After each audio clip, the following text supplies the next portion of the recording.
Hello! I bet you have missed me as same as I missed you.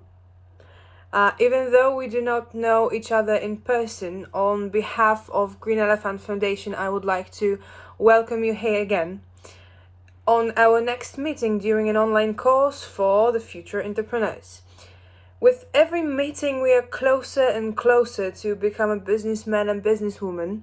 Are you excited? Yeah, that's what I thought. Today we are going to focus on the next basic but crucial topic: where can I take my business ideas from? This topic is really complex because a business idea may be basically everything. There's only one condition. There must be a customer who is willing to pay for it. That's it.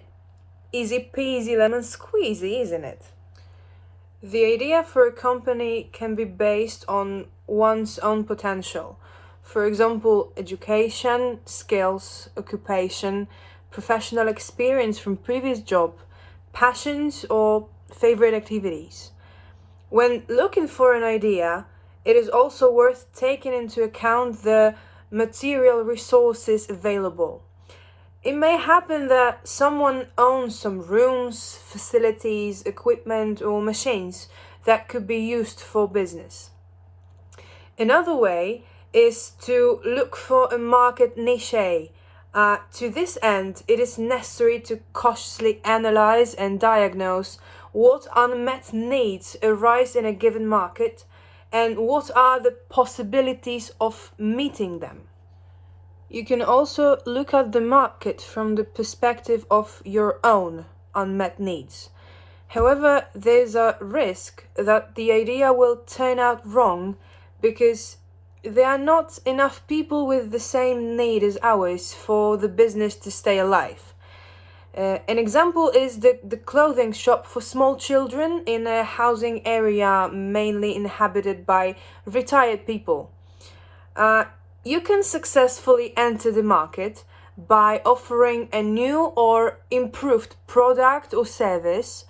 You can offer a service that no one else in the area is providing, or a service that, even though it is available, it is not insufficient form or scale. A restaurant with traditional food, extended for example to takeaway and or telephone delivery, can be a good business near a new building complex. However, not always the service or product you want to sell needs to be original or inaccessible on the market. Sometimes a well-known product or service can be sold in a completely new, more attractive way compared to the competitors. Business ideas can be provided by new opportunities on the market, such as new customers' preferences. The fashion for learning to dance, for example, traditional or local or forgotten dances, has led to the creation of many dance schools. The promotion of healthy lifestyle and active one creates opportunities for the development of fitness clubs and healthy food shops. If you have adequate financial resources and lack a good business concept, for all the courage to take on an unproven undertaking on the market, you can base your business on a franchise system. That's a purchase of a ready-to-use idea or the acquisition of an existing company. After analyzing the resources available and the opportunities created by the market, you should consider where and how to find customers for the service or product you want to offer. We need to think about whether we will get regular buyers and whether we will find them enough to give the company a chance not only to survive but also to grow. To find an answer to the question of what to do and what are the chances of achieving success, a pre-evaluation of the idea is necessary. In order to do so, it is good to respond to a number of questions related both to the first phase of searching for an idea and market analysis, as well as the planning of the undertaking. They can be divided into three main areas. First one, about predispositions and skills. 1. What is your formal education and specific skills related to it? Maybe you have some unique abilities or skills that you could use in your business. The second question, what professional experience do you have? What do you know, or is there any idea in which you are an expert? And the third question, what do you like to do and what do you do well? What tasks do you enjoy the most? The second one is related to the planned undertaking for market research purposes, and the exact identification of customers, their preferences and market competitors is essential for the proper development of the company.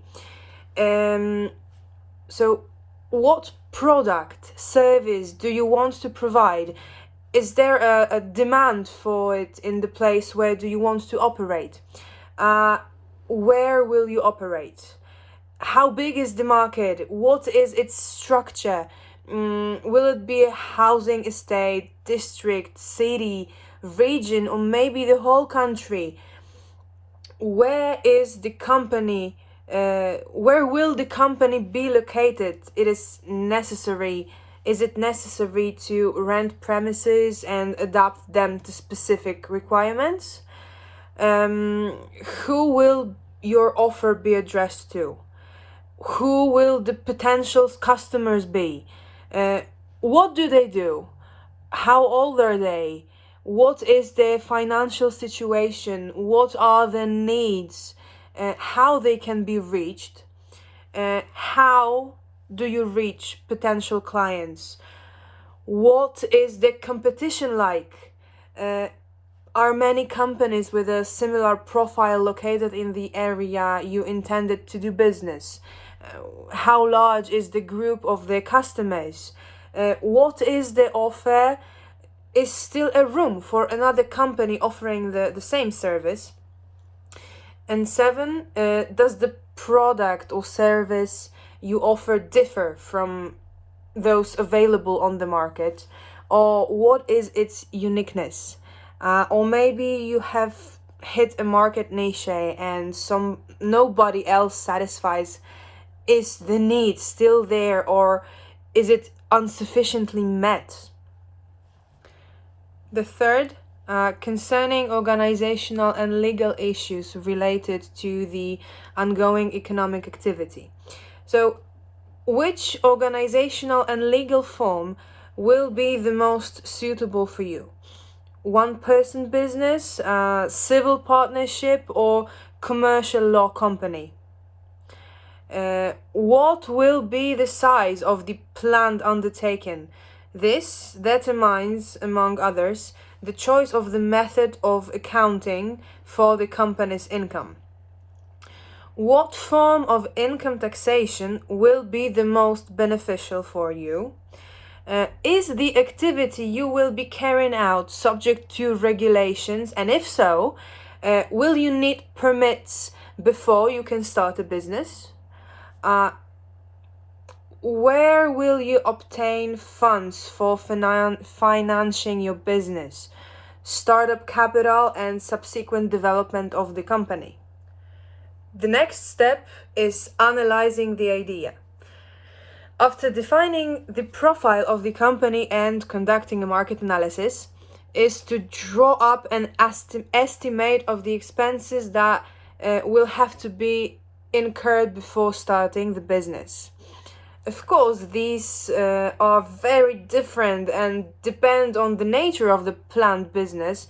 However, the most frequently they consist of fees related to the registration of the company's activity, costs associated with obtaining permissions and licenses or certificates, cost of initial stocks, for example, raw materials or goods, expenditure on equipping the premises, expenditure on necessary machines and equipment, costs of renting and possible adaptation of the office, promotional expenditure like website, signboards, leaflets, announcements, business cards, and so on, and acquisition of the means of transport if needed for the activity.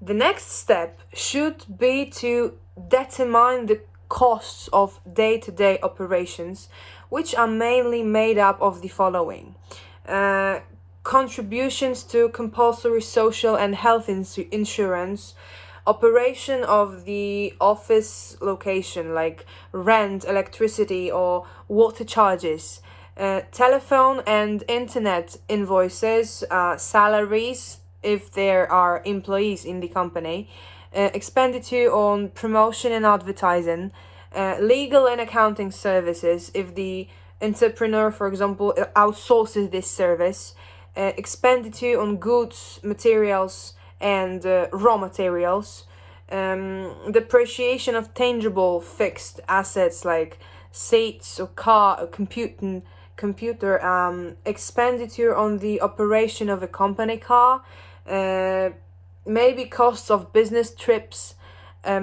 servicing a loan or credit, and bank account service, and so on and so on.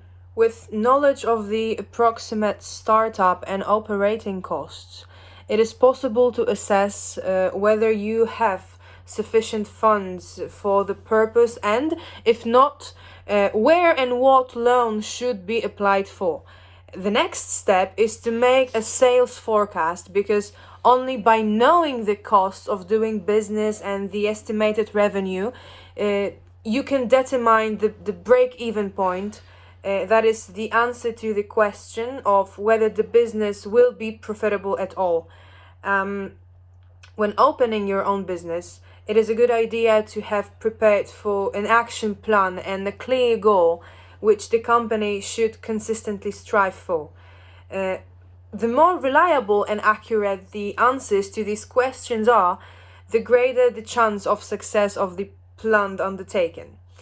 To sum up, the success of a project is determined by personality traits, by knowledge and skills, a good idea, and a reliable analysis of the chances of its success, as well as the strength of motivation to choose a professional path and perseverance in its implementation. Thank you very much for listening to this intensive and overloaded with information video. I hope you like it and find it helpful in your future plans for own company. Of course, we encourage you to visit the Green Elephant Foundation profile on Facebook and Instagram. This will keep you up to date, and I'm looking forward to our next meeting in the next video. See you.